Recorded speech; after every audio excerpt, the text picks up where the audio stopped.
The month of love is ending, that's February, and then we're going to enter the month of our country, which is March, our heritage month as we call it. And here at City FM and ChannelOne television, we celebrate it to different levels. We declare the whole month Heritage Month, and then we also have as part of that the Heritage Caravan and then the Back to Your Village Food Festival. Everything Ghana, we celebrate it in the month of March. It shouldn't be just in 1 month though, but of course, at least let's start from somewhere. So today on Face to Face, we are celebrating Ghana at different levels, our culture, our people, our food and everything. And who is best placed to do that than the Mamaga herself? She's the Queen Mother, she is a member of Parliament, she's a minister, she used to do other things in the creative space. I am Omar Sandamado and you're welcome to Face to Face. You're welcome. On Face to Face today, my guest is a member of Parliament for Ketu South. She's minister in charge of a portfolio that is very important to our culture and our heritage. Her name itself resonates that, and today I'm going to try and force a name that she has not said to the public before. The Honorable Abla Dzifa, and she tells me the arrangement must be the Honorable Abla. Abla means the Tuesday born, Dzifa, kind-hearted or cold-hearted, or is it soft-hearted, and then Gomashie. That is the official name. And she tells me there's a private name that she has not made public, Mamaga. Okay, there's also Mamaga because she's also a Queen Mother in the Ketu South Municipality. Mamaga, you're welcome. Thank you very much, Maurice. What is that name that you have not publicized? I don't understand what you're saying. You do. I want to know that what's my English name? Yeah, your Christian name or English name? My Christian name, I won't be telling you. Oh. And then I have a pet name, and then I had one that was thrown at me by my headmistress in St. Louis Secondary School. In Kumasi? In Kumasi. Ha. But yes, I went to St. Louis.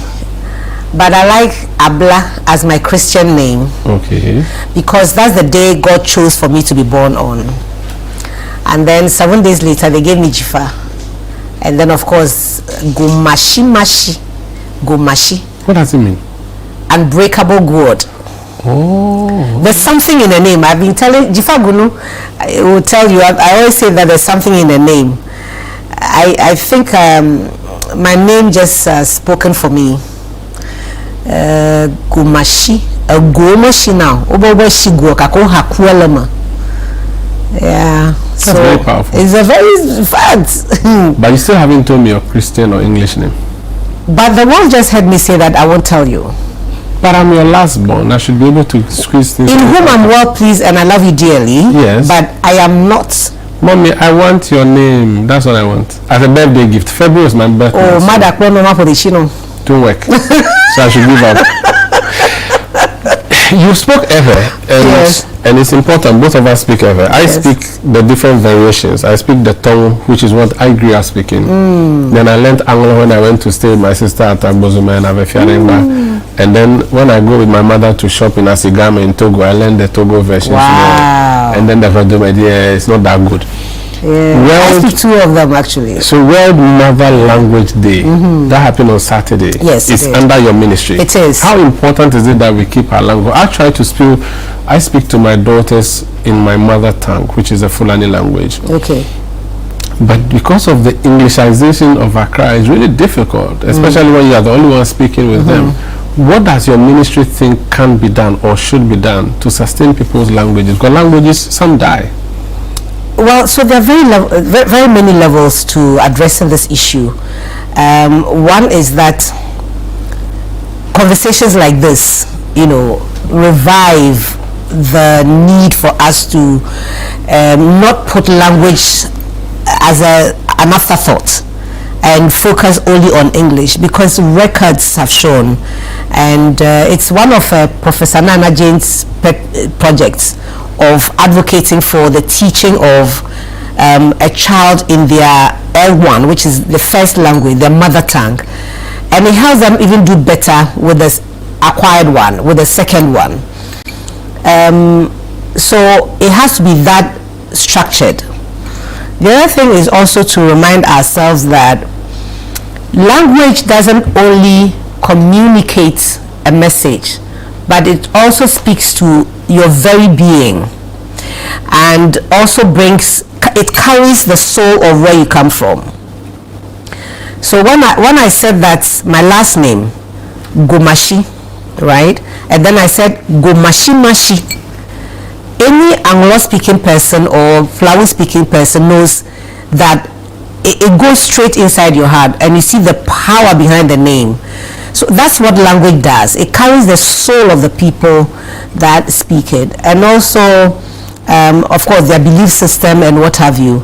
And then the third one being that it's a medium for communication, and you're communicating not only to say that Sanda is my last born, in whom I'm well pleased in Eba, or in Fulani, or in whatever language, but also that Sanda will know that in Eba we cook. For example, I like the example of sobi because it's almost extinct. Now you don't find it on the market anymore. I don't know what that is. Yes, it's a leaf that my mother used to cook palm nut soup with, and it enriches it and makes it healthy. Sobi. Right. I don't know the English thing. You all can go and find it out. Yeah, but that if I use that expression and you come from the area where this food is, then you know it. And guess what? You don't just know it as nourishment or food that you eat, but also that it will lend itself to commerce, business, that you can, if you want to set up the only restaurants in Ghana where sobi is cooked, guess what? All sobi eaters will come there to eat it. And if it's something that is exported for other people to to do stuff with, then you become an entrepreneur in that space.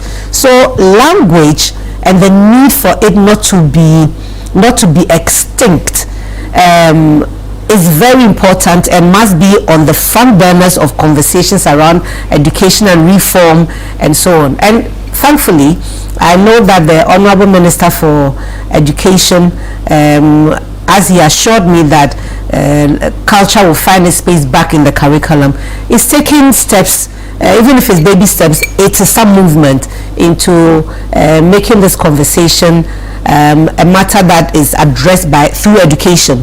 So I know that he's bringing back Kukwesla Hunter, and I think Dabanli also, and one other. So these steps are good. UNESCO has indicated that languages that are going to be extinct, most of them are from our continent, and it's because of the effect of colonialism, globalization, modernity, and what have you. But you see, knowing that you have a problem is half solving it. So I think that because we know of these things, we need to constantly have these conversations and ensure that we don't allow languages to die. Does it matter what language I speak so far as I am communicating? Because at a point, it has to be a convergence. So there are people feel that when you speak a certain language, you are frowned upon, you are inferior. So speak a certain language so that you belong, so that you'll be seen as superior. The English language benefits from that a lot in our country. If you are from a language that's not widely spoken, how do you manage to prop up your language? And if you can speak one language that everybody else understands, why do you bother speaking that language of yours? Because that one language that I speak, or that you speak, cannot carry everything that knowledge has to share to the world. That one language cannot have a word for everything. And language is just, as I said before, is more than just the communication part of it. It is also about the very identity, the spirit, the image, the spirituality, everything around that culture and that language is embedded in the language. And translating, rephrasing in other language doesn't quite carry it. Look, in one of the place of is it Anoa, Amatedu, of blessed memory, I can't remember which of the place it is, when she was talking about the play, she said, for example, if you want to say boy, how do you translate that in some language? You cannot. Listen, it has to be a boy. It's exclusive to your language. It is. You can't say it in any other language. And the listeners and the ones you're communicating to, they get it, because it's something that is shared. It's a collective property. There's a collective ownership. I have an error version for you. Call. Yeah, ma. You can't say it anywhere else. You can't say it. It's just call. And you cannot explain it. But to the speakers of the language, that call can mean so much, and it transmits immediately what you intend, and the recipient hears it as what it is.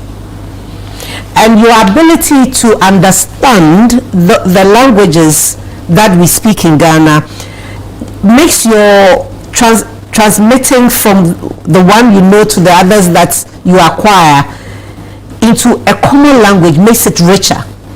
Just watch the way in which Professor Issy Sutherland speaks. And she speaks, yes, and she speaks English like fine. So if it must be done, it must be done well. Look at Professor Martin Owusu, and that generation. They are the bridge between the immediate past colonial era and my generation, maybe. But that crop of people, there was also Kofi Middleton Mens. Did you ever hear Mr. Mens speak English and Fanti?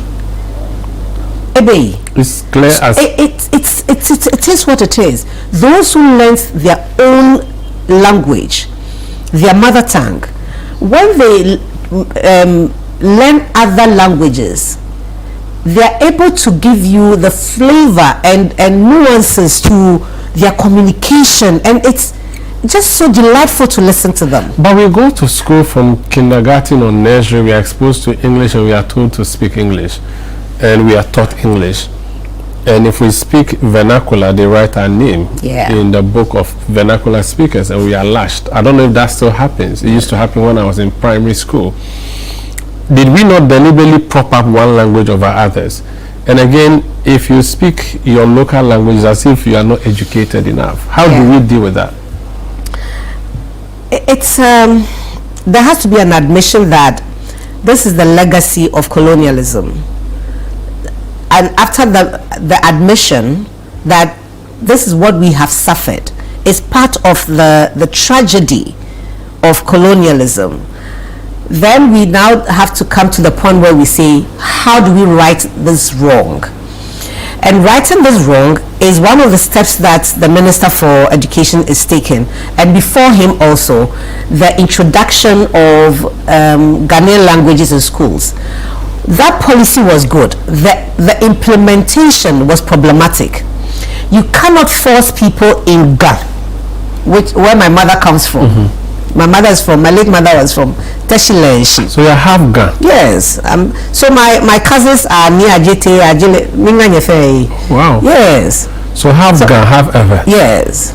So you cannot force people in Ghana in the name of its cosmopolitan and decide that you're going to teach just one language because it's easier and many people speak. I mean, cut that out. You know, so the implementation of that brilliant policy has been faulty, but we can retrace our steps and correct it. And I was happy when the Obaake issue came up. The part I'm not happy about is you trying to hang it around my neck. And it should be voluntary. Well, it should be voluntary, but it's also a matter that's deeper than the names on a signboard. Okay. The issues that we are dealing with cannot be solved by one word on a signboard. It has to be structured. It has to be systematic. It has to be deliberate. It has to be done to correct the wrong that has been done to all of us. And everybody talking about razor on a board, how does that solve that issue? How does that solve the fact that? But they're starting from somewhere, maybe. Yeah, but don't make it don't make the focus on that one word. Bring attention to what is happening generally to communities. There are some churches that move into our various regions, and they travel with their language.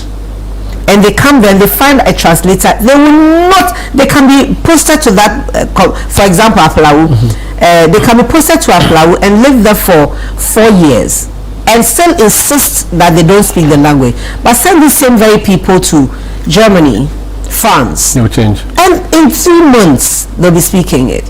How is it that I'm Catholic? How is it that Irish Irish priests are brought to Ghana? They go into a community and there's a total cultural immersion of these people, and the same mass from beginning to end in the languages that are spoken in the community that is served in. How is that even possible? And you live in Ghana and you speak one language, and then they call you and I tribalistic. I mean, this gaslighting everybody and getting away with it has got to stop. Well, I speak 7 languages. Whoa. I want to speak more than that. Yeah.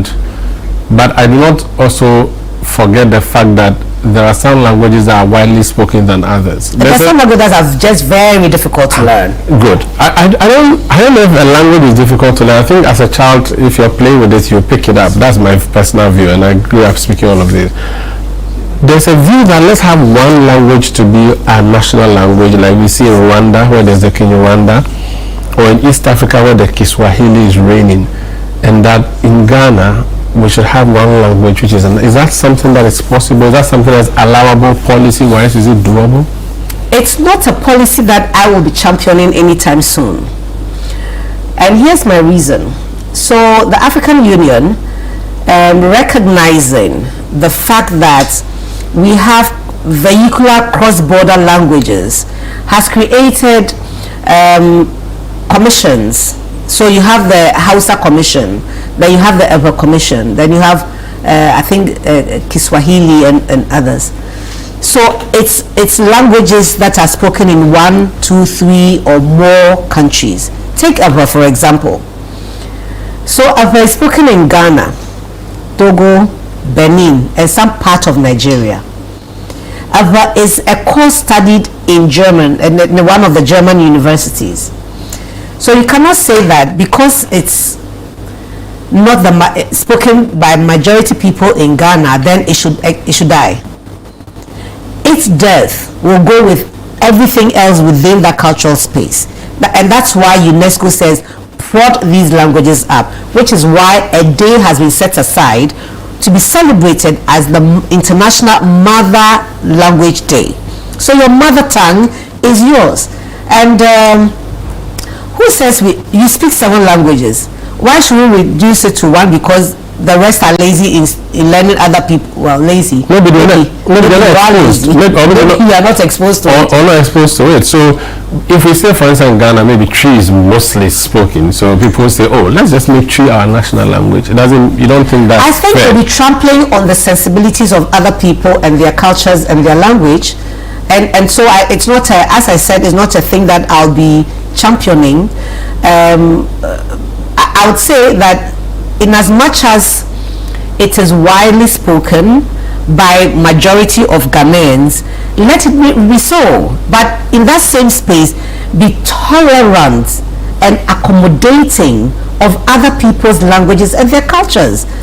If you went to, you are not naturally ever, but you speak it. Yeah. So you go to Abosmo Market now, and you go and speak Fulani. Maybe somebody will speak it, but you would see immediately when you speak that language to the person that there's ownership. Immediately, something just changes. You go to even the Coco Sela or Veyi. Veyi is beans. You go to this Veyi seller and you speak in to that person, and they know that you are not from there. There's immediate connection. Yeah. Or copy Jobo. That is my favorite. Is it? I have to take a break. Right. But you speak how many languages? Ghana, Fanti. Okay, so let's do this. We're going to take the break. Right. Mava. Okay. How do you say that in Fanti? Mokomaba. Okay. Okay, me Yamaba. And then which one do you speak? Nazua. Okay, Danizo. Miyahamiwara. I'm going to come. I'm going to come. But that's not We'll be back. This is Face to Face on Channel One Television. I'm Umaru Sandaman, my guest, the Minister for Tourism, Creative Arts and Culture. We'll be speaking more about the month of March, which is Heritage Month here at Channel One TV, City FM, and indeed nationally. Please stay with us.